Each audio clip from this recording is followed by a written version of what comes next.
Judge Harrison's gavel crashed down. "Stand for your sentence," he bellowed at Sergeant Maya Washington. The courtroom froze as her prosthetic leg buckled. She collapsed. Then something unprecedented happened. 200 strangers rose in unison. The judge's face drained of color as tears streamed down his cheeks. This incredible true story will change how you view justice forever. Where are you watching from today? If this moment already has you on the edge of your seat, hit that like button and subscribe to witness one woman's extraordinary journey from collapse to triumph. Can one person's struggle really transform an entire nation's sense of justice? Let's find out together. Maya Johnson awoke to the persistent beeping of her alarm clock at precisely 5:30 in the morning. Her one-bedroom apartment in East Atlanta was still shrouded in darkness as she reached over to silence the noise. For a moment, she lay, perfectly still, mentally preparing herself for the pain that would accompany her first movements of the day. The phantom sensations in her missing left leg had intensified overnight, a cruel reminder of what she'd lost serving her country in Afghanistan. 3 years had passed since the IED explosion that took her leg and the lives of 2 fellow soldiers, yet the memories remained as fresh as yesterday. Maya had been awarded a Purple Heart for her actions that day, pulling 3 wounded comrades to safety before the second explosion tore through her own body. Now that same decorated soldier was preparing to face a different kind of battle in an Atlanta courtroom. She swung her right leg over the side of the bed and reached for the prosthetic leg propped against her nightstand. The sophisticated piece of equipment had cost more than she could afford, and the VA had only covered a portion after months of paperwork and appeals. Maya grimaced as she attached the socket to her residual limb, adjusting the straps with practiced precision. The morning ritual took nearly 40 minutes, including her shower and medication routine. The orange prescription bottle of pain medication sat empty on her bathroom counter, a stark reminder of why she was heading to court today. Her legitimate prescription had run out 3 weeks ago when her VA benefits were delayed yet again, the 3rd time in 18 months. The unbearable pain had driven her to buy medication from a former military buddy, only to be arrested during the transaction.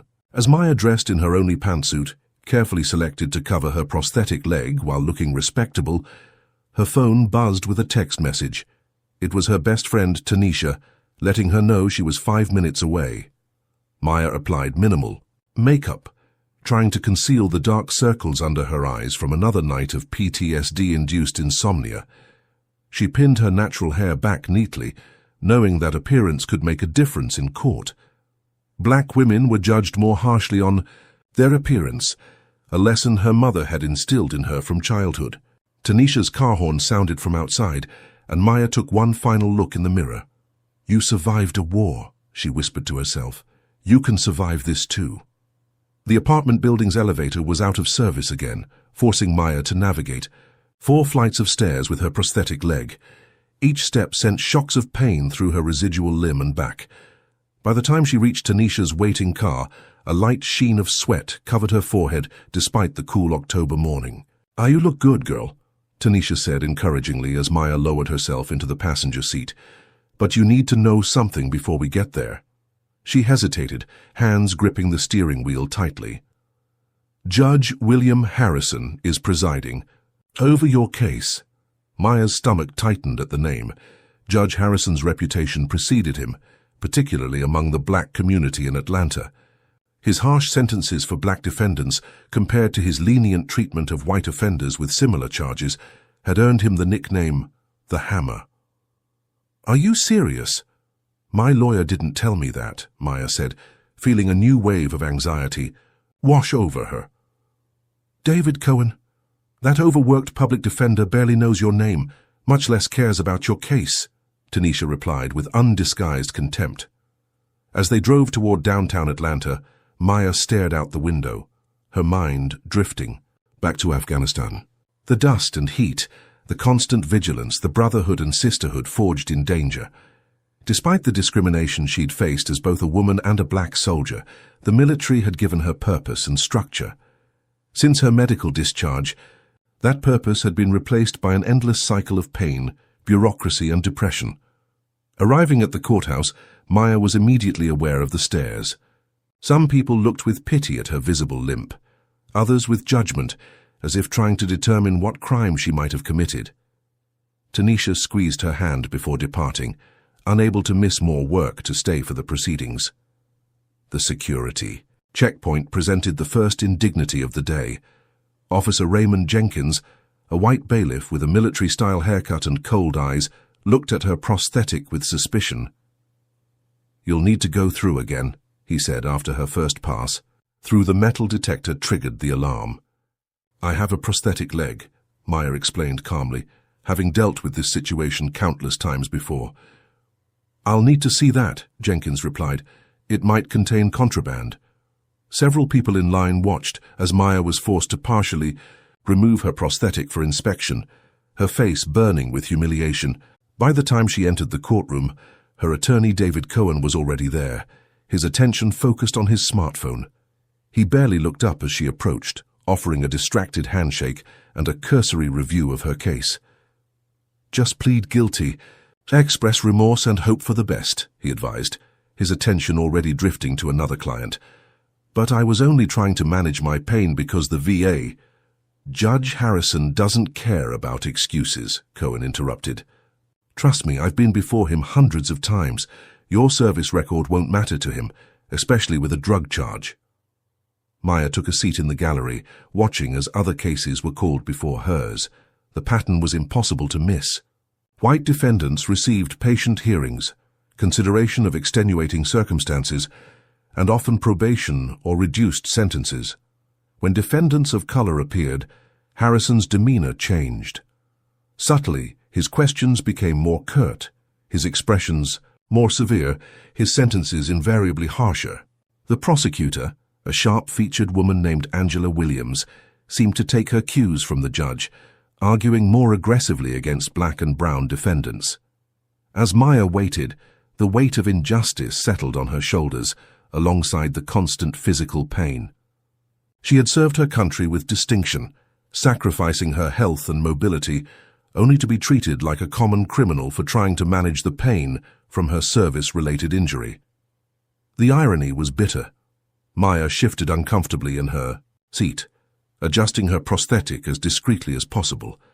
The clock on the wall seemed to move with excruciating slowness, as her future hung in the balance in this room that already seemed determined to judge her by the color of her skin rather than the content of her character or the circumstances of her case. "Commonwealth versus Maya Johnson," the court clerk announced, his voice echoing through the wood-paneled courtroom. Maya rose slowly, steadying herself against the bench in front of her. The prosthetic leg felt particularly uncomfortable today, the socket rubbing against her residual limb with each movement. She began the long walk to the defendant's table, each step a deliberate effort to maintain her balance and dignity. Judge William Harrison watched her approach with undisguised impatience, his steel-gray eyes narrowing as she moved slower than he deemed appropriate. He was a tall, imposing figure, with thinning white hair and a perpetual frown that had deepened over his 27 years on the bench. "We don't have all day, Ms. Johnson," he remarked loudly enough for everyone to hear. The comment elicited a few uncomfortable laughs from the gallery, deepening Maya's humiliation. "I apologize, Your Honor," she replied, her voice steady despite the flush of embarrassment heating her cheeks. "My prosthetic is giving me some trouble today." Harrison's response was a dismissive grunt as he shuffled through the papers of her case file. David Cohen, her court-appointed attorney, barely acknowledged her as she finally reached the table and carefully lowered herself into the chair beside him. Angela Williams, the prosecutor, rose with practiced efficiency. Her tailored navy suit and perfectly coiffed blonde hair presented a stark contrast to Maya's more modest attire. "Your Honor, the defendant is charged with illegal possession of a controlled substance, specifically oxycodone, without a valid prescription.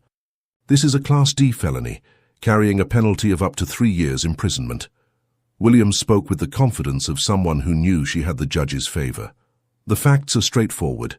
The defendant was apprehended during a transaction with a known drug dealer. The prosecution recommends the maximum sentence given the defendant's prior involvement in a disturbance at the VA hospital last year, which demonstrates a pattern of disregard for the law. Maya tensed at the deliberate omission of critical facts. The known drug dealer was Jason Miller, a former Army medic who had served in her unit and who had been helping veterans in pain when the system failed them. And the disturbance at the VA had been a peaceful protest after a fellow veteran committed suicide in the VA parking lot after being denied mental health services. Williams continued her character assassination, never once mentioning Maya's military service, her Purple Heart, or her medical condition that necessitated pain management. From the gallery, Maya noticed an older white man with a Vietnam veteran's cap studying her intently. He seemed to recognize the unit insignia pin she wore on her lapel, a small gesture of pride she maintained despite everything. When it was finally Cohen's turn to speak, his presentation was as lackluster as Maya had feared. He fumbled through. His notes mispronounced her rank and offered only a weak suggestion that the judge consider probation, given her clean record otherwise. Not once did he mention her heroism in Afghanistan or explain the full context of her VA difficulties. "May I speak, Your Honor?" Maya asked when Cohen finished his pitiful defense. Judge Harrison seemed surprised by her request, but nodded curtly. "Shall you have your chance to speak during your testimony, Ms. Johnson? For now, let's proceed with the evidence." As Maya tried to explain her medical situation during her testimony, Harrison interrupted her repeatedly. "The court isn't interested." "In excuses, Ms. Johnson," he said sharply after she mentioned the delay in her VA benefits.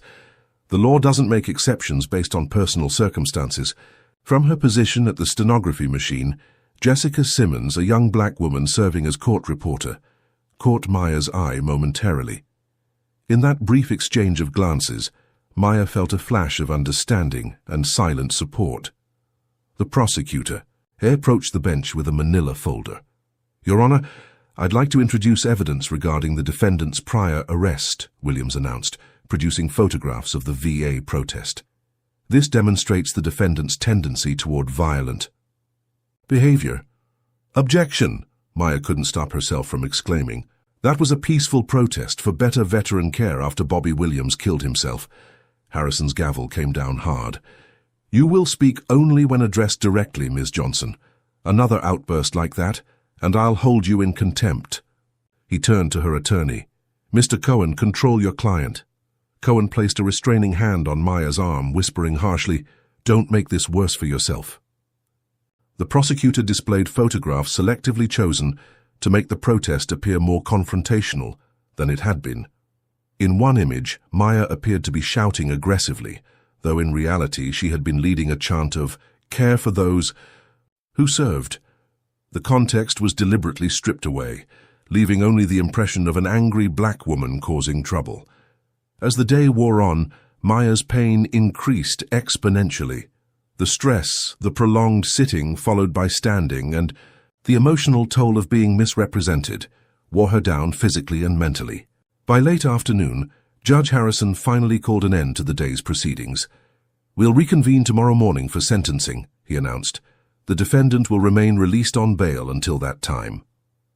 As the courtroom began to clear, Maya struggled to her feet, exhaustion evident in every movement.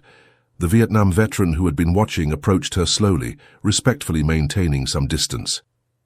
"Sergeant Johnson," he said quietly, his voice carrying the weight of someone who understood. "3rd Infantry Division, right? I recognize the pin." Maya nodded, surprised that someone had noticed such a detail. "Yes, sir. 2 tours." "I'll be here tomorrow," he said simply before walking away. As Maya gathered her belongings, Jessica Simmons, the court reporter, passed by closely enough to slip a small folded note into Maya's hand without breaking stride. Only when Maya was outside the courthouse did she unfold the paper to read its contents. "Contact Marcus Green at the Veteran's Voice, 404-555-7891. He's investigating Harrison's sentencing disparities. This isn't right." Maya stared at the note, a small flame of hope flickering to life where moments before there had been only resignation. Perhaps she wasn't completely alone in this fight after all. As the courthouse doors closed behind her, Maya faced the long bus ride home with a mixture of dread about tomorrow's sentencing and newfound determination to ensure her story was told accurately, with all the context that Angela Williams and Judge Harrison seemed determined to erase. Maya collapsed onto her sofa the moment she entered her apartment, her entire body trembling with exhaustion and pain. The prosthetic leg had rubbed her stump raw during the long day in court, and now the inflamed skin screamed for relief as she carefully removed the device. The empty space where her lower left leg should have been still surprised her sometimes, even 3 years after the explosion. She massaged the scarred tissue gently, tears of frustration and physical pain mingling on her cheeks. The folded note from Jessica Simmons lay on the coffee table, a lifeline she wasn't sure she should grasp. Would calling this reporter make any difference, or would it just make Judge Harrison even more determined to make an example of her? After 20 minutes of deliberation, Maya reached for her phone and dialed the number. Marcus Green answered on the second ring. Veteran's voice, this is Marcus. His voice was deep and carried the no-nonsense tone of a former military man. My name is Maya Johnson, she began hesitantly. I'm a veteran facing sentencing tomorrow in Judge Harrison's court. The court reporter gave me your number. There was a moment of silence before Marcus replied, his voice dropping to a more confidential tone. Sergeant Johnson, yes, I've been following your case. I'm glad you called. For the next hour, Maya shared her story while Marcus listened intently, occasionally asking clarifying questions. He explained that he had been collecting data on Harrison's sentencing patterns for the past 18 months. The numbers don't lie, Marcus told her. For identical charges, black defendants receive sentences averaging 47% longer than white defendants in his courtroom.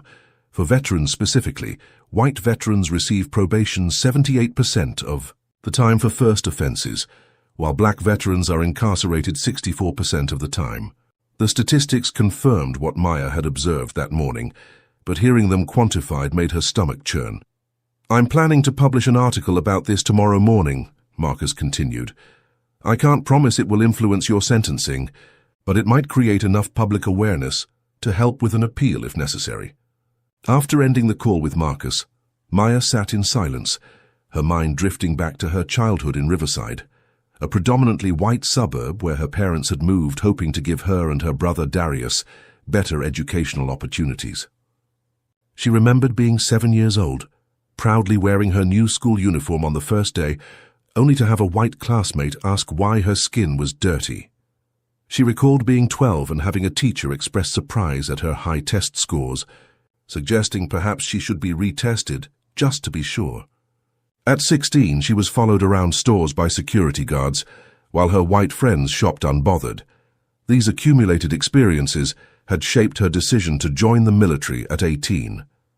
The army had seemed like a meritocracy where her performance would matter more than her skin color, and in some ways it had been. She had excelled in training, risen through the ranks faster than many of her peers, and earned the respect of most of her fellow soldiers. But even there, racism had followed her. Comments about her hair, surprise at her intelligence, the constant need to prove herself twice over. Then came the explosion that changed everything. Maya had been leading a patrol when they received intelligence about a possible IED on their route. She had ordered her team to take an alternate path, but they were ambushed anyway. In the chaos that followed, she had dragged 3 wounded soldiers to cover before returning for a 4th. That's when the secondary device detonated, tearing through her left leg and sending shrapnel into her back. Maya was pulled from her memories by the ringing of her phone. Caller ID showed it was her brother, Darius. Hey, sis, his voice came through the speaker, thick with concern. How did it go today? About as well as you'd expect with Judge Harrison, she replied, trying to keep her voice steady. You heard? I've been researching him ever since you told me about your case, Darius admitted. Did you know his son died of an overdose 3 years ago? It wasn't widely reported, but I found an obituary that mentioned he passed after a long struggle with addiction. Maybe that explains his hardline stance on drug cases. The information gave Maya pause. Could personal tragedy be driving Harrison's harsh sentencing? Or was it simply being used to justify his prejudice? While they talked, Maya's eyes kept drifting to her bathroom door, behind which sat her medicine cabinet. She had one last emergency pill hidden there, saved for a crisis. The pain in her leg was reaching unbearable levels. the kind that made her see spots and struggle to focus, but taking it now would mean facing tomorrow's sentencing with nothing to dull the agony. "Darius, I need to go," she said finally. "I have to prepare for tomorrow." "I'll be there," he promised. "Front row, and Maya, whatever happens, we'll fight it. You're not alone." After hanging up, Maya limped to the bathroom and stared at her reflection in the mirror. The woman looking back seemed older than 34, her eyes carrying the weight of her experiences. The medicine cabinet beckoned, but Maya turned away. She needed to be clear-headed tomorrow, pain or no pain. As she was preparing for bed, her phone chimed with multiple text messages from fellow veterans who had somehow heard about her case. Messages of support and solidarity filled her screen, warming her heart despite the circumstances. But just as she was about to set the phone down, one final message came through from an unknown number. "Harrison plans to make an example of you tomorrow. Be prepared." Maya's blood ran cold as she read the anonymous warning. She spent most of the night drafting a statement she hoped to read at her sentencing, then revising it, then starting over completely. Sleep came in fitful bursts, interrupted by nightmares where she was back in Afghanistan, except the explosion kept happening in Judge Harrison's courtroom while everyone watched impassively. Do you think justice should depend on the color of someone's skin? Comment number 1 if you believe courts should treat everyone equally regardless of race. Have you ever stood up for someone who couldn't stand for themselves? Like this video if you've ever witnessed injustice and wished you could do something about it. And subscribe to hear more powerful stories about ordinary heroes fighting extraordinary battles every day. But what would happen when Maya faced Judge Harrison the next morning? Would anyone stand with her when she needed it most? The courthouse steps were unusually crowded when Maya arrived the next morning. News vans lined the street, and reporters with microphones and cameras huddled in groups, clearly waiting for something or someone. Maya initially assumed there must be another high-profile case that day, but as she approached, several reporters turned toward her, recognition dawning on their faces. "Sergeant Johnson, can you comment on Marcus Green's article about racial disparities in Judge Harrison's courtroom?" one reporter called out, thrusting a microphone in her direction. Another rushed forward. "Sergeant, is it true that Judge Harrison has sentenced black defendants to terms 47% longer than white defendants with identical charges?" Maya was momentarily stunned into silence. Marcus had published his article, and it had clearly made an impact. Before she could formulate a response, Darius appeared at her side, placing a protective arm around her shoulders. "My sister has no comment at this time," he stated firmly, guiding her through the crowd and up the courthouse steps. Inside, the difference from yesterday was stark. The courtroom was packed to capacity, with every bench filled and people standing along the back wall. Maya recognized veterans from different eras, some wearing portions of their uniforms or insignia. There were activists she knew from the VA protests, local community leaders, and even a few VA healthcare providers. In the front row sat the Vietnam veteran from yesterday, his weathered face set in determination. Beside him were 3 younger veterans, including one in a wheelchair and another with a service dog at his feet. Judge Harrison entered the courtroom looking visibly irritated. His eyes swept over the crowded gallery, lingering momentarily on the cameras that had been allowed in despite his usual restrictions. The court clerk announced, "All rise," and Maya struggled to her feet, leaning heavily on the table for support. She had forgone pain medication entirely to ensure her mind was clear, but the cost was nearly unbearable physical discomfort. "Be seated," Harrison barked, taking his place at the bench. His eyes settled on Maya with an intensity that made her shiver despite the warmth of the packed room. "I see we have quite an audience today," he remarked dryly. "Let me remind everyone that this is a court of law, not a theater. Any disruptions will result in immediate removal and possible contempt charges." He nodded to Angela Williams, who rose with the same confident demeanor as yesterday. "Your Honor, the Commonwealth stands by its recommendation for maximum sentencing. In this case," Williams began, "the defendant has shown no remorse for her actions and, in fact, appears to have orchestrated a media campaign to pressure this court." She held up a copy of that morning's newspaper. "This sort of manipulation should factor into the court's decision." Maya's new attorney, Victoria Adams, who had contacted her late last night offering pro bono representation after reading Marcus's article, rose immediately. "Objection, Your Honor. My client had nothing to do with any media coverage. Furthermore, the prosecutor's characterization of factual reporting as manipulation is inappropriate and prejudicial." Harrison's jaw tightened. "Sustained, but only because the defendant's alleged media involvement is speculative. Proceed with sentencing recommendations only, Ms. Williams." The prosecutor continued, her voice taking on a performative quality for the now larger audience. "The defendant's actions dishonor her military service. Purchasing illegal narcotics supports criminal enterprises that destroy our communities. The Commonwealth requests the maximum 3-year sentence to send a clear message that such behavior will not be tolerated, regardless of one's background." Victoria Adams stood again when Williams finished. Unlike David Cohen, she projected confidence and preparation. "Your Honor, before you pronounce sentence, I would like to present several pieces of evidence pertinent to Ms. Johnson's case that were not properly introduced yesterday." She approached the bench with a thick folder. "These are Ms. Johnson's complete medical records from the VA, documenting her combat injury, subsequent surgeries, and prescribed pain management protocol. Also included is documentation of the 3 separate occasions when her benefits and prescriptions were delayed due to administrative errors, including the period immediately preceding her arrest." Judge Harrison flipped through the documents with obvious reluctance. "Ms. Adams, these should have been presented during trial proceedings, not at sentencing." "My client's previous counsel failed to introduce this critical evidence, Your Honor. It would be a miscarriage of justice not to consider it now." Harrison closed the folder. "The court is aware of the defendant's service record. It doesn't excuse criminal behavior." Throughout this exchange, Maya remained standing as required by court protocol, though the pain in her residual limb was becoming increasingly difficult to mask. Sweat beaded on her forehead, and she shifted her weight constantly, trying to find a position that offered some relief. One of the court bailiffs, a younger man named Officer Rodriguez, noticed her difficulty and glanced questioningly at the judge, clearly wondering if an exception could be made. Harrison caught the look and shook his head slightly, mouthing the word protocol.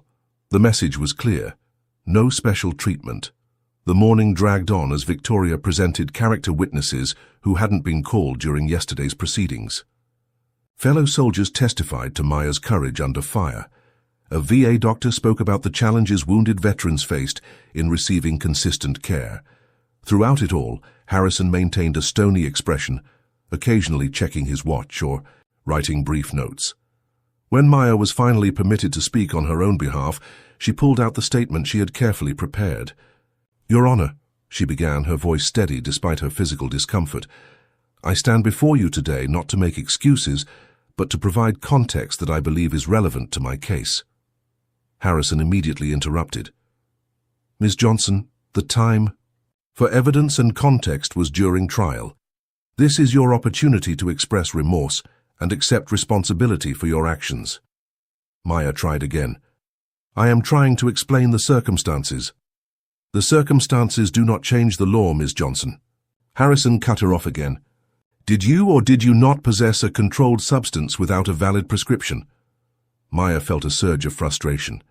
"Yes, but only because my prescribed medication, a simple yes would suffice," Harrison interrupted for the 3rd time. From the press section, Maya could see Marcus Green taking detailed notes, his face a mixture of outrage and professional determination. He made brief eye contact with her, giving a small nod of encouragement. The tension in the courtroom was palpable. Veterans in the gallery exchanged glances, their displeasure with the judge's treatment of Maya evident in their expressions. Whispers began to circulate, growing just loud enough that Harrison was forced to use his gavel. "One more disruption, and I will clear this courtroom," he threatened, his face flushing with anger. "This court will maintain order and respect for the law." The irony of his demand for respect while showing so little to Maya was not lost on anyone present. Victoria Adams made one final attempt to introduce evidence of the VA's systematic failures in treating wounded veterans with chronic pain. but Harrison denied it as irrelevant to the specific charges at hand. As the morning session neared its conclusion, Harrison's frustration with the crowded courtroom and media presence was increasingly evident. His patience had clearly worn thin, and Maya sensed that the publicity surrounding her case had only hardened his resolve to assert his authority. "We will take a 30-minute recess," Harrison announced finally, "after which I will pronounce sentencing. The defendant will remain in the courtroom." As the spectators filed out for the break, Maya carefully lowered herself into her chair, relief flooding through her at finally being off her feet. Victoria leaned over, speaking in a hushed tone. "He's feeling the pressure from the media coverage, but it might be making him more determined to show he won't be influenced. Be prepared for anything when we reconvene." Maya nodded, closing her eyes briefly as she tried to gather her strength for what was to come. The worst of the pain she knew might still be ahead. The 30-minute recess stretched to 45, as Judge Harrison remained in his chambers longer than announced. When he finally returned to the courtroom, his expression was even more severe than before, his movements stiff with barely contained anger. Maya, who had been granted permission to remain seated during the recess, struggled back to her feet as the bailiff called for all to rise. The pain in her residual limb had intensified during the brief rest, a common occurrence as circulation changes cause nerve endings to fire more aggressively. Victoria Adams placed a supportive hand under Maya's elbow, helping her maintain her balance. Judge Harrison surveyed the packed courtroom with evident displeasure before launching into what was clearly a prepared speech. "This court has carefully considered all admissible evidence in the case of Commonwealth versus Maya Johnson," he began, emphasizing the word admissible with a pointed look toward Victoria. "The law is clear regarding possession of controlled substances without a valid prescription. Such actions undermine public safety and health, regardless of the defendant's background or circumstances." He shuffled papers before him, refusing to make eye contact with Maya. "While the court acknowledges Sergeant Johnson's military service, it cannot and will not create a separate standard of justice based on prior good deeds. To do so would suggest that some citizens are above the law, a concept fundamentally at odds with our justice system." From the gallery, the Vietnam veteran who had spoken to Maya yesterday slowly shook his head, his disapproval evident. Several other veterans shifted uncomfortably in their seats. Harrison continued, his voice growing stronger as he approached his conclusion. "Having found the defendant guilty of possession of a Schedule II controlled substance without a prescription, this court hereby sentences Maya Johnson to 2 years in state prison with possibility of parole after serving 14 months. Collective gasp swept through the courtroom. While not the maximum sentence, it was far harsher than typically given to first-time offenders, especially those with Maya's background and circumstances. Victoria immediately rose to object, but Harrison silenced her with a sharp gesture. "The defendant will stand and face the court like a responsible adult while I complete the sentencing details," he commanded, staring directly at Maya. Maya, who had begun to lower herself in shock at the sentence, forced herself back up. The prosthetic leg that had been troubling her all morning suddenly felt unstable, the socket slipping against her inflamed skin. "Your Honor," she began, her voice strained, "my prosthetic is malfunctioning. May I please—" "Ms. Johnson," Harrison interrupted sharply, "this court has had enough of your excuses and attempts to gain sympathy. You will stand as required by the dignity of these proceedings." Maya tried to shift her weight to reduce the pressure, but the movement caused the prosthetic to slip further. "Your Honor, I physically cannot—" "You will stand, Ms. Johnson, or face additional contempt charges," Harrison snapped, his face flushing with anger. "This display is precisely the sort of manipulation I referenced earlier." The pain had become blinding, radiating up from her residual limb through her hip and into her lower back. Black spots appeared at the edges of Maya's vision as she desperately tried to remain upright. Victoria again attempted to intervene. "Your Honor, my client is a decorated combat veteran with a documented disability. Common decency, if not legal procedure, would suggest—" "Ms. Adams, one more word and you will join your client in contempt," Harrison threatened. Maya made one final attempt to steady herself, gripping the edge of the defense table, but the combination of pain, stress, and the mechanical failure of her prosthetic proved too much. Her leg buckled beneath her, and she collapsed to the floor with a cry of pain that echoed through the suddenly silent courtroom. For several seconds, no one moved.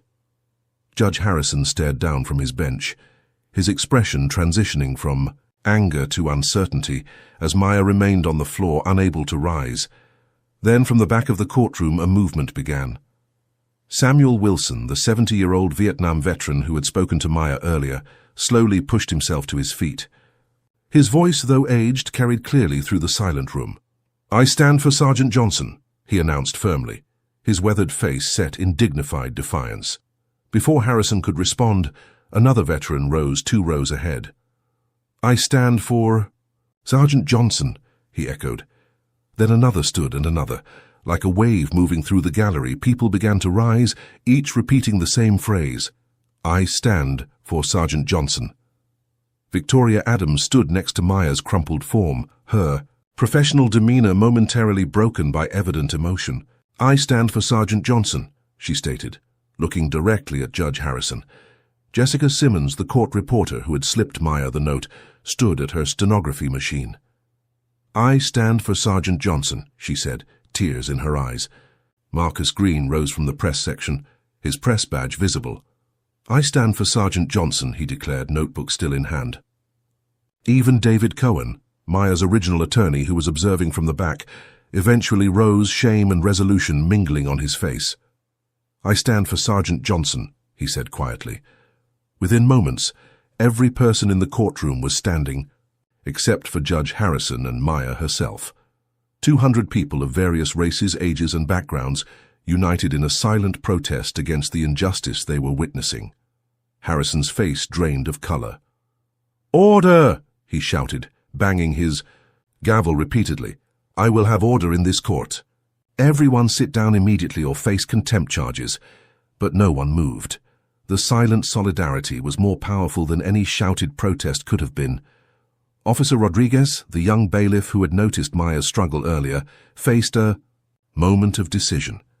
Instead of following Harrison's implicit command to begin removing protesters, he stepped forward and gently helped Maya into her chair.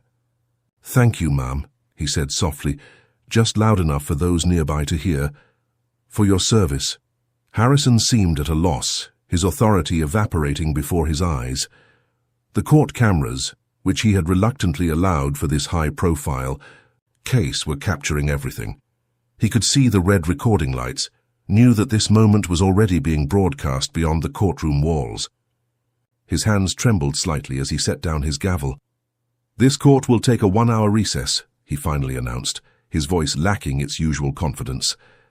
"The defendant will receive medical attention during this time."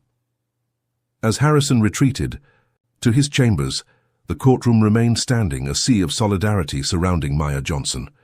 Tears streamed down her face as she looked around at the strangers who had risen for her when she could not rise for herself. For the first time since her arrest, she felt something beyond pain and fear. She felt hope. Judge Harrison retreated to his chambers, slamming the door behind him with enough force to rattle the framed law degree on his wall. His hands shook as he collapsed into his leather chair, the image of 200 standing people burning in his mind.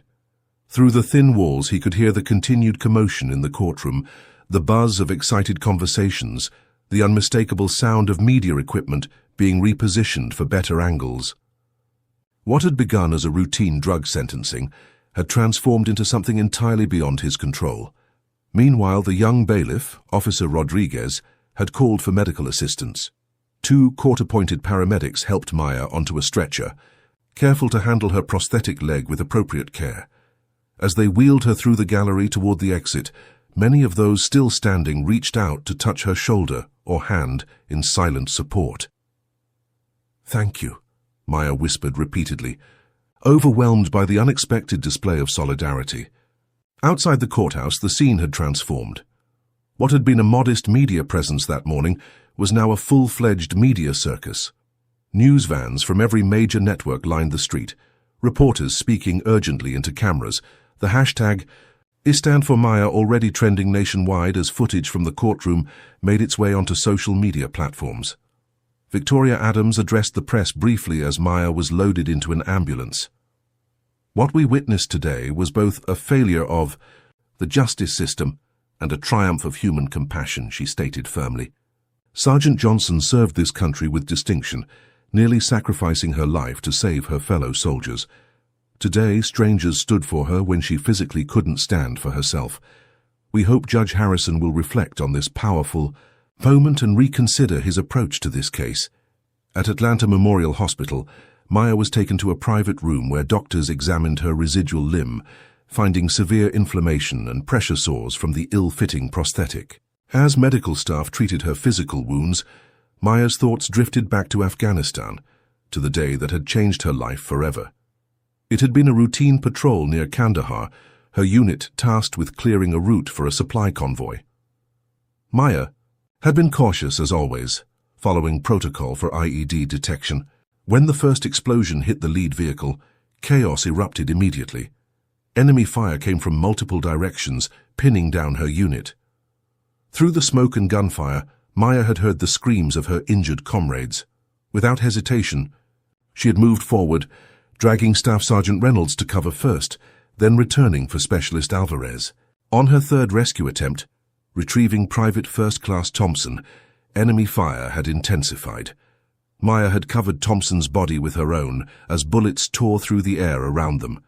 After getting Thompson to safety, Maya had turned back, one final time, determined to reach Corporal Davis, who was still pinned down. That's when she stepped on the secondary IED. The explosion had thrown her 20 feet, shredding her left leg below the knee and peppering her back with shrapnel. Despite catastrophic blood loss, Maya had remained conscious long enough to direct her team to secure their position, saving additional lives even as she fought for her own.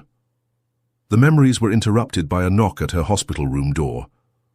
Darius entered, followed by Tanisha and surprisingly Marcus Green. "You're all over the news, sis," Darius said, holding up his phone to show her a social media feed filled with the hashtag I Stand for Maya. Marcus's article was already making waves this morning, but what happened in that courtroom just turned it into a tsunami. Marcus stepped forward, notepad in hand, but momentarily set aside. "Sergeant Johnson, I'd like to thank you for your courage today. Would you be willing to share more of your story for a comprehensive piece I'm writing about veterans' treatment in both the VA system and the courts?" Maya nodded, the medication for her inflamed leg beginning to dull the worst of her pain. "If it helps other vets, I'll tell you whatever you need to know." As the afternoon progressed, Maya's hospital room became an impromptu gathering place. Veterans from the courtroom came to offer support, some sharing their own stories of struggling with the VA system or facing prejudice in civilian life.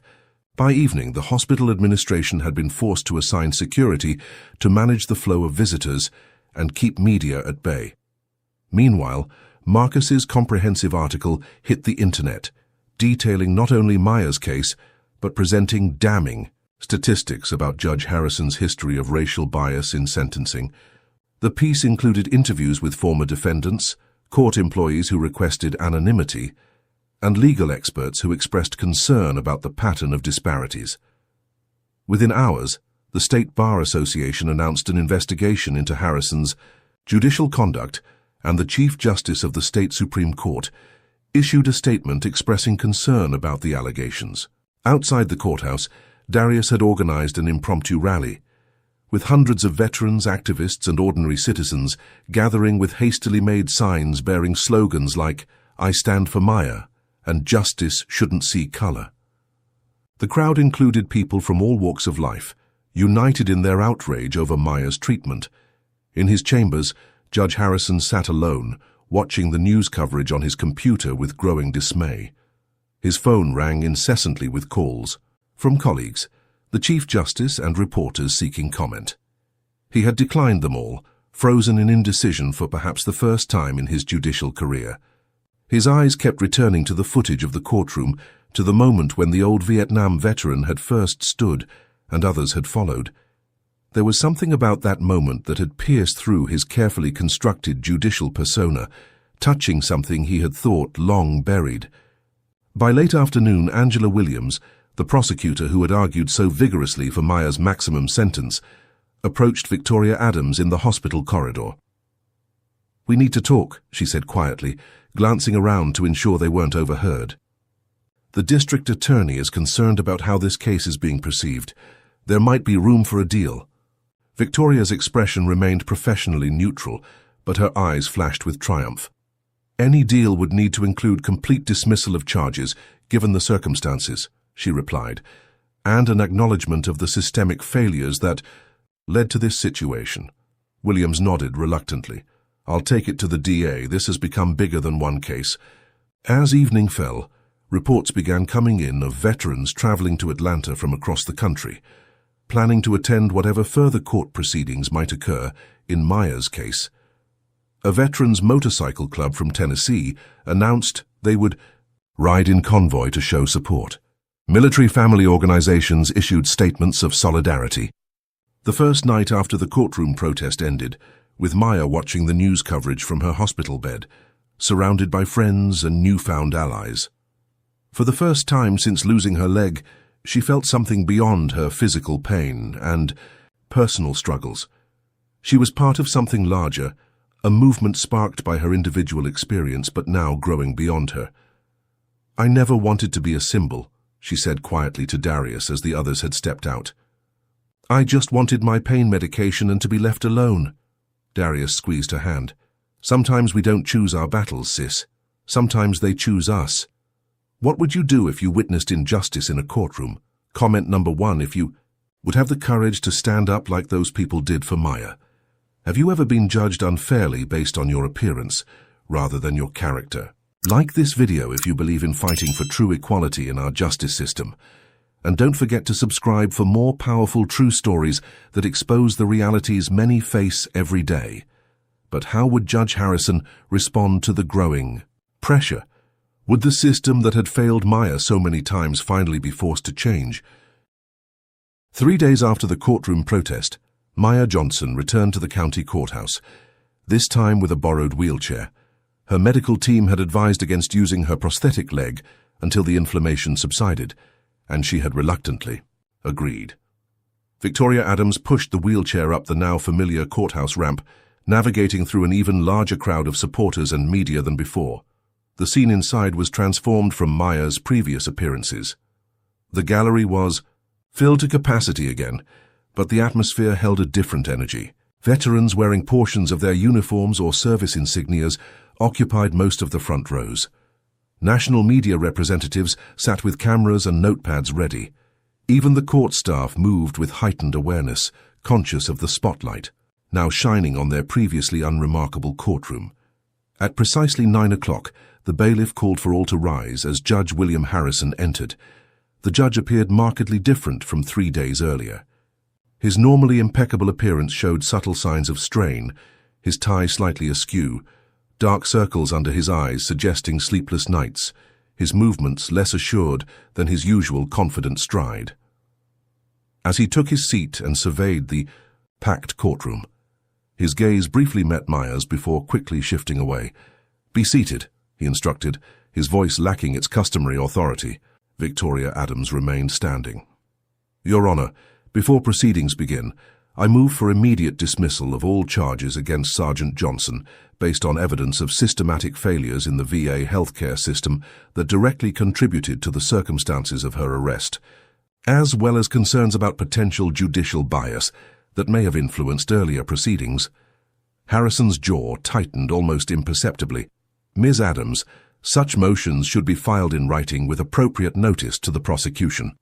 "The motion has been filed, Your Honor," Victoria replied smoothly. "Copies were delivered to your chambers and the prosecutor's office yesterday afternoon. Given the extraordinary circumstances and public interest in this case, I believed it appropriate to state the motion verbally for the record as well." Before Harrison could respond, Angela Williams rose from the prosecutor's table. Her demeanor had shifted dramatically from her previous aggressive stance.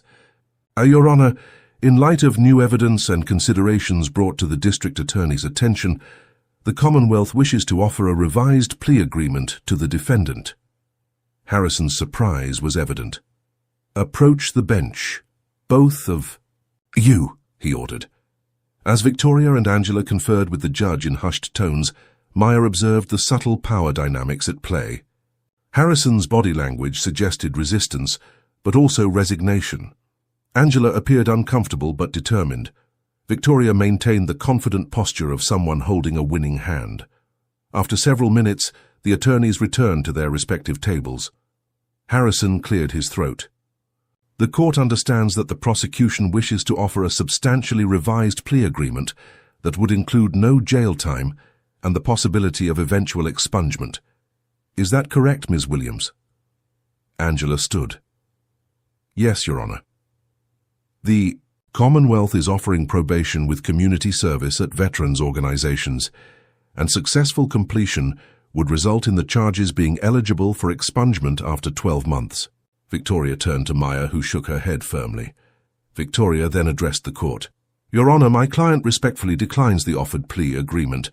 Sergeant Johnson maintains that the charges should be dismissed entirely, given the extraordinary circumstances and the evidence of both systematic failures and potential bias that have been presented." Harrison's face flushed slightly. "That is the defendant's right, of course. However, I would advise Ms. Johnson to carefully consider the generosity of the prosecutor's offer before rejecting it outright." Before Victoria could respond, the courtroom doors opened, and a distinguished older woman entered, followed by a court deputy. The newcomer approached Victoria, whispered briefly in her ear, then took a seat directly behind Maya. "Your Honor," Victoria announced, "the defense calls Dr. Eleanor Richards, Chief of Pain Management at the Atlanta VA Medical Center, as a witness regarding the systematic failures that directly contributed to Sergeant Johnson's situation." Harrison frowned deeply. "This is highly irregular, Ms. Adams. This is a sentencing hearing, not an evidentiary proceeding." "Your Honor," Victoria countered, "given that you've already pronounced a sentence that was interrupted by my client's medical emergency, we are effectively in a position to reconsider that sentence. Dr. Richards's testimony is directly relevant to any fair consideration of appropriate sentencing." Harrison appeared ready to refuse when a court deputy approached the bench and handed him a sealed envelope. The judge opened it, read the contents with a deepening frown, then looked up. "The court will allow Dr. Richards's testimony," he announced, his tone suggesting the decision had been made for him rather than by him. Dr. Richards took the stand, a poised woman in her 60s with silver hair and the confident bearing of someone accustomed to authority. After being sworn in, she began her testimony with devastating clarity. "The VA system is critically overburdened and underfunded," she stated. "Veterans with chronic pain conditions, particularly combat-related injuries like Sergeant Johnson's, frequently experience disruptions in their prescribed pain management protocols due to administrative delays, staffing shortages, and systemic inefficiencies." She detailed how Maya's prescription renewals had been delayed 3 separate times due to clerical errors and bureaucratic backlogs, not through any fault of Maya's own. "When veterans with legitimate pain management needs have their medication suddenly discontinued or delayed, they face an impossible choice: endure potentially debilitating pain or seek alternative sources of relief. This is not a moral failing, but a predictable result of a broken system." The courtroom remained silent as Dr. Richards continued, presenting statistics on veteran suicide rates correlated with untreated pain, the disproportionate impact on veterans of color who faced additional barriers to care, and the documented history of Maya's attempts to navigate the system appropriately before her arrest. When Dr. Richards finished her testimony, Harrison appeared visibly uncomfortable. Before he could speak, Victoria called Maya to testify. From her wheelchair, Maya described her experiences both in the military and after her return. With quiet dignity, she detailed the racism she had encountered throughout her life and service. "In Afghanistan, I was trusted to lead missions and make life-or-death decisions," she said. "But back home, I'm treated with suspicion in stores, in hospitals, and now in this courtroom not because of my actions, but because of how I look." Victoria then presented the evidence she had compiled of Harrison's pattern of discriminatory sentencing.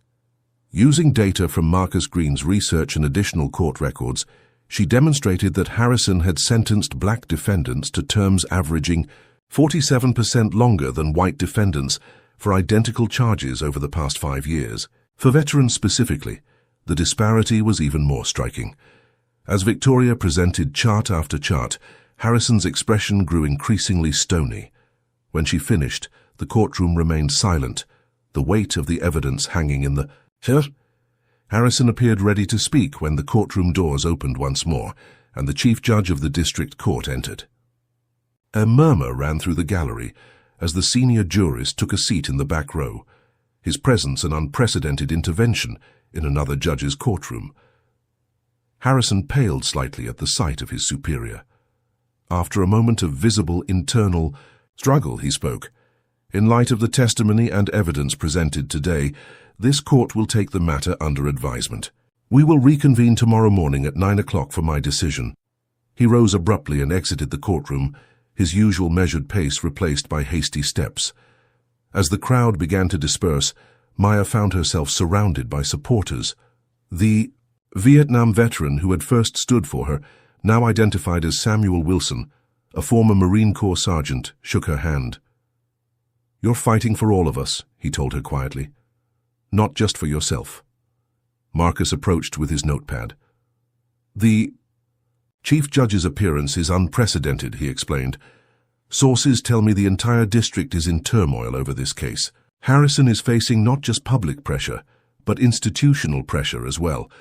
Victoria knelt beside Maya's wheelchair. "We've got him on the ropes," she said softly. "Whatever happens tomorrow, you've already changed things. The question now is how far that change will go." As Maya left the courthouse, she noticed Judge Harrison watching from a window above, his expression unreadable. Their eyes met briefly across the distance, and for a moment, Maya thought she saw something unexpected in his face, not anger or resentment, but a flicker of recognition, perhaps even understanding. The moment passed quickly as he stepped back from the window, disappearing from view as Maya was wheeled toward the waiting car that would take her back to her apartment, where she would await the next day's decision, a decision that now seemed likely to extend far beyond her individual case. An unprecedented judicial panel convened in the main ceremonial courtroom of the county courthouse the following week. 3 judges, including the chief judge of the district, sat behind an imposing bench to review Judge Harrison's conduct in Maya's case and examine the broader pattern of potential racial bias in his sentencing decisions. The grand courtroom, normally reserved for special occasions and ceremonial proceedings, was filled to capacity. Legal observers, civil rights activists, veterans advocates, and media representatives occupied every available seat. Maya, still using a wheelchair as her leg continued to heal, sat beside Victoria at a table positioned directly before the panel. Judge Harrison occupied a table to their right, accompanied by his own attorney, a stern-faced woman named Catherine Prentice, known for representing judges and attorneys in professional conduct matters. The atmosphere was solemn as the chief judge called the hearing to order. "This panel has been convened to examine serious allegations of judicial misconduct and bias in the courtroom of Judge William Harrison," he announced. "While individual cases, including that of Sergeant Maya Johnson, will be considered, our primary concern is whether there exists a pattern of conduct that undermines the fair administration of justice in this district." Maya was called as the first witness. As she was sworn in, she felt the weight of responsibility settling on her shoulders. This was no longer just about her case, but about potentially changing a system that had failed countless others. "Sergeant Johnson," the chief judge began, "please describe in your own words your experiences in Judge Harrison's courtroom and any instances where you felt your race may have influenced the proceedings." For the next hour, Maya testified with quiet dignity about the disparate treatment she had observed between white and black defendants, the dismissive attitude toward her military service and medical condition, and the harsh sentence that far exceeded typical penalties for first-time offenders with similar charges. During her testimony, Maya was transported back to earlier experiences with discrimination throughout her life. She remembered being 10 years old, the only black girl in her dance class, and having the instructor consistently overlook her during solo opportunities despite her technical proficiency. She recalled being 16 and having a school counselor discourage her from applying to prestigious universities despite her excellent grades, suggesting community college as more realistic for someone like you. The pattern had continued into her military career, where she had to work twice as hard for the same recognition given to her white counterparts. Even her medal ceremony after the Afghanistan injury had been marred by a senior officer expressing surprise at her heroism, as if courage were somehow unexpected from a black woman. As Maya's testimony concluded, the chief judge asked, "Sergeant Johnson, what outcome are you hoping for from these proceedings?" Maya considered the question carefully. "I want acknowledgement that what happened was wrong, not just to me, but to everyone who has faced similar treatment. And I want change, real, lasting change in how veterans, especially veterans of color, are treated by both the VA system and the courts. No one who serves their country should come home to face discrimination on top of their physical and mental wounds." Marcus Green testified next, presenting his meticulously compiled data on Harrison's sentencing disparities. His journalism background served him well as he explained complex statistical analyses in accessible terms, demonstrating that the pattern of bias extended back throughout Harrison's judicial career. "The numbers tell a clear story," Marcus concluded. "In Judge Harrison's courtroom, justice has not been colorblind." Throughout the morning's testimony, Judge Harrison sat stone-faced, occasionally whispering to his attorney but otherwise showing little reaction. The afternoon session began with testimony from court staff, including Jessica Simmons, the court reporter who had first alerted Maya to Marcus's investigation. Jessica described numerous instances of disparate treatment she had witnessed, her voice occasionally breaking as she recalled particularly egregious examples. "I became a court reporter because I believe in justice," she said. "What I've witnessed in Judge Harrison's courtroom often falls short of that ideal." As the day progressed, veterans who had observed Maya's treatment came forward to testify. Samuel Wilson, the Vietnam veteran who had first stood in the courtroom, spoke powerfully about the parallels between the discrimination he had faced returning from Vietnam in the 1970s and what Maya had experienced decades later. "The uniforms change, the wars change, but the disrespect for certain veterans remains the same," he stated firmly. By late afternoon, the focus shifted to Judge Harrison himself. As he took the stand, the courtroom fell completely silent. The chief judge began with direct questions about specific cases, including Maya's, pressing Harrison on his reasoning for the disparate sentences. Initially, Harrison maintained that each case was decided on its individual merits, denying any pattern of bias. "I have always strived to apply the law equally to all who appear before me," he insisted, his voice carrying the practiced authority of decades on the bench. But as questioning continued and specific examples were presented, cracks began to appear in his judicial facade. When confronted with the statistical evidence of his sentencing disparities, Harrison appeared genuinely surprised, as if seeing the pattern for the first time. "I was not aware of these numbers," he admitted reluctantly. The most revealing moment came when the chief judge asked about Harrison's son. "Judge Harrison, the panel has received information that personal tragedy may have influenced your handling of drug-related cases. Would you care to address this?" For several seconds, Harrison sat in silence, his customary composure visibly crumbling. "My son, William Jr., died of an overdose 3 years ago," he finally said, his voice barely audible. "He was 27 years old." The courtroom remained respectfully silent as Harrison continued, revealing that his son had been dating a young black woman named Tanya, who had tried to get him help for his addiction. "She came to me, told me he was in trouble. I didn't believe her. I thought she was a bad influence on him, that she was the problem." The implication of his own racial bias hung unspoken in the air. 3 weeks later, he was gone. Tanya was the only one at his funeral who truly knew him at the end. She stood alone at his grave long after everyone else had left. Harrison's voice broke. "I think I've been punishing myself and others ever since." As Harrison's testimony concluded, Maya found herself experiencing an unexpected emotion: compassion. The judge's grief and regret were palpable, his pain as real as her own. It didn't excuse his actions, but it helped explain the man behind the judicial robe. Outside the courthouse, the story continued to gain national attention. Maya's case had become a flashpoint for discussions about racial bias in the legal system, veterans' rights, and the intersection of multiple forms of discrimination. Her apartment building had received so many threats that she had temporarily relocated to a hotel under security protection. Each day brought new messages of support, alongside venomous hatred, from those who saw her as challenging the status quo. Maya had created a small support group for veterans facing similar issues, meeting weekly at the local VFW hall. The discussions were often emotional as veterans of different eras, races, and backgrounds shared their experiences, navigating both the VA system and civilian life. For many, it was the first time they had spoken openly about the discrimination they had faced. The VA had announced policy changes regarding pain management for wounded veterans, implementing new protocols to prevent gaps in medication coverage and establishing an emergency hotline for veterans experiencing prescription delays.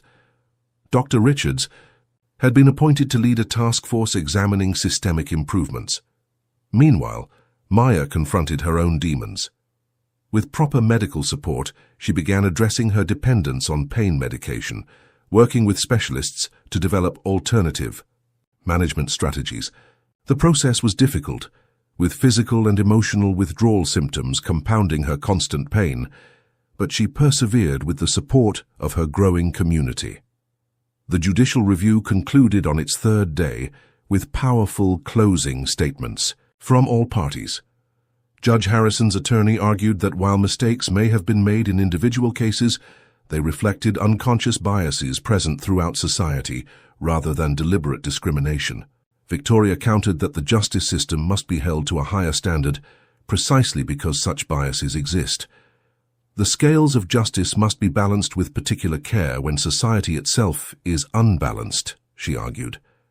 As the panel prepared to deliberate, the Chief Judge addressed Maya directly. "Sergeant Johnson, regardless of our findings, your courage in bringing these issues to light has already initiated important changes. For that, the court and the community owe you a debt of gratitude." The panel's deliberations lasted 2 days. When they reconvened, the Chief Judge delivered their unanimous conclusion. Judge Harrison would be suspended for 6 months and required to complete comprehensive bias training before returning to the bench.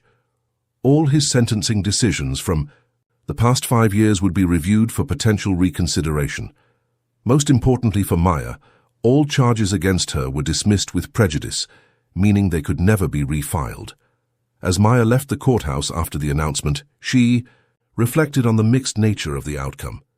Justice had been served in her individual case, but the broader reckoning with systemic racism in the courts had only just begun. Harrison's suspension felt simultaneously like too much and not enough a significant consequence for a single judge, but a mere drop in the ocean of needed reform. That evening, Maya sat alone in her hotel room, watching news coverage of the decision. A knock at the door startled her. Security protocols had been strict, with all visitors requiring advance clearance. When she checked through the peephole, she was shocked to see Judge Harrison standing in the hallway alone and without his judicial robes. After a moment's hesitation, she opened the door. "Judge Harrison?" "Ms. Johnson," he replied, his voice lacking its courtroom authority. "May I speak with you briefly?"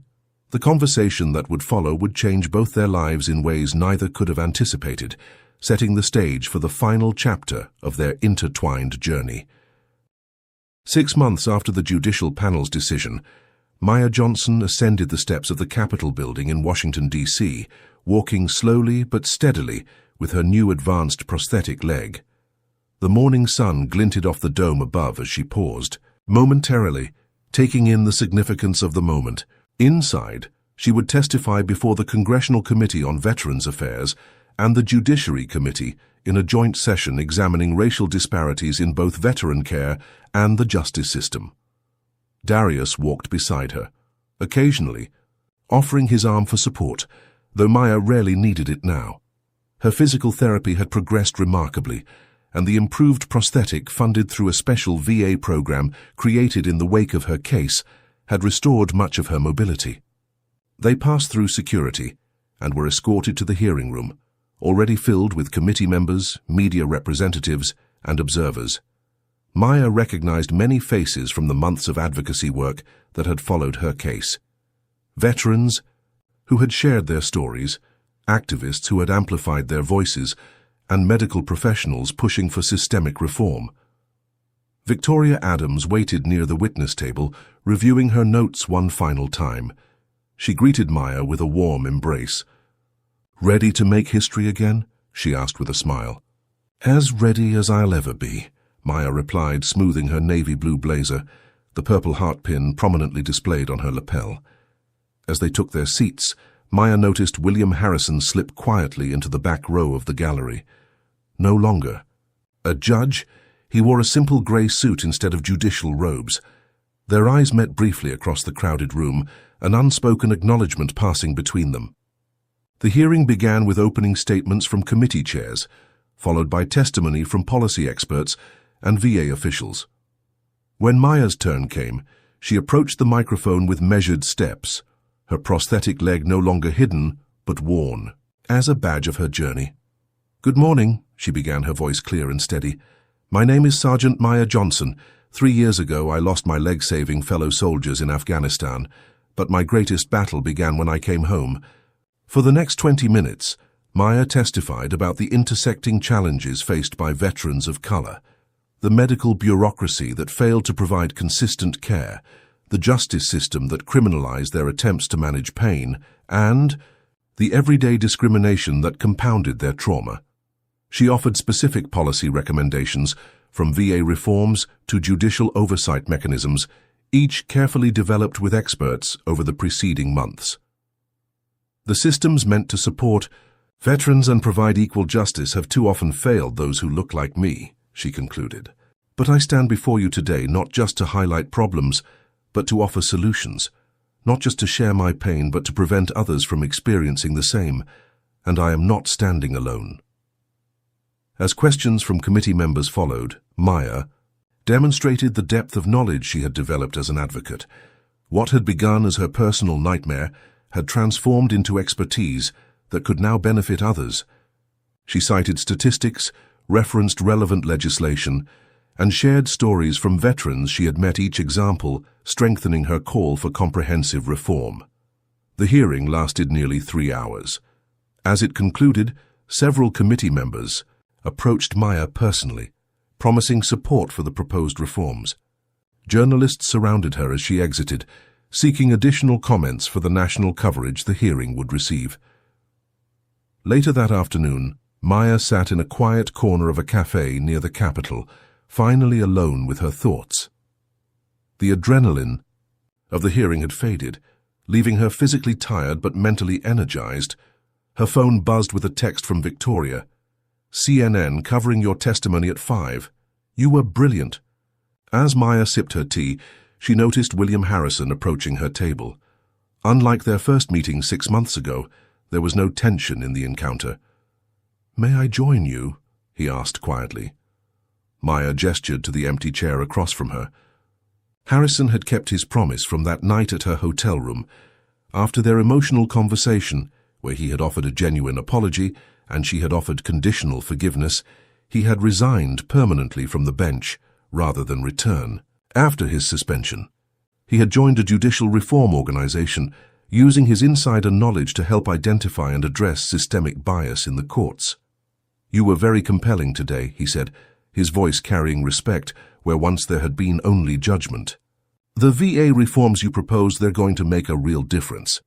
"That's the hope," Maya replied. "How's your work going?"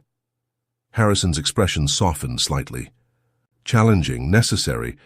After 30 years of being part of the problem, trying to be part of the solution takes adjustment." He paused, looking down at his coffee cup. "Tanya, my son's girlfriend, she's helping with our outreach to communities of color. She said to tell you hello." Maya nodded, recalling how Harrison had reconnected with the young woman his son had loved, finding both atonement and purpose in the relationship. Their conversation continued briefly, two people forever connected by a moment of crisis that had become a catalyst for change. As Harrison prepared to leave, he asked, "Will you be at the military base tomorrow for your speaking engagement?" "Yes," Maya confirmed, talking to new officers about recognizing and addressing discrimination in their commands. She had been invited to bases across the country, her story resonating with military leadership, facing their own reckonings with racial issues. "Good luck," Harrison said simply, then added, "though I doubt you'll need it." The following week, Maya received proper medical treatment through the new expedited VA program, informally named Johnson Protocol after her case.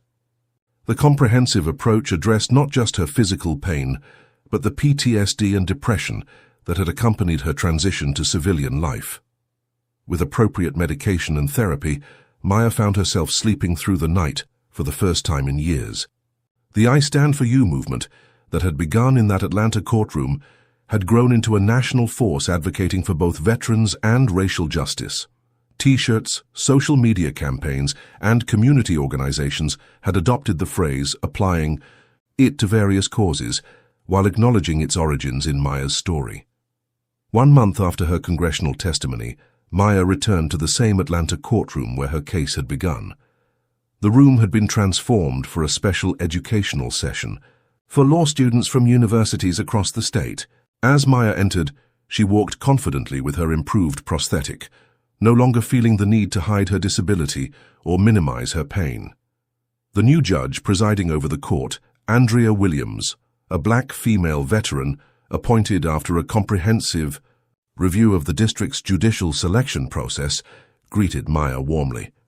"Please, Sergeant Johnson, be seated," she said, deliberately inverting the command that had once caused Maya's collapse. As Maya addressed the gathered students about justice, bias, and the power of individual actions to create systemic change, she noticed William Harrison sitting in the back row. When she concluded her remarks, he stood, a simple gesture that carried echoes of that transformative moment 6 months earlier. One by one, the entire room rose in a standing ovation.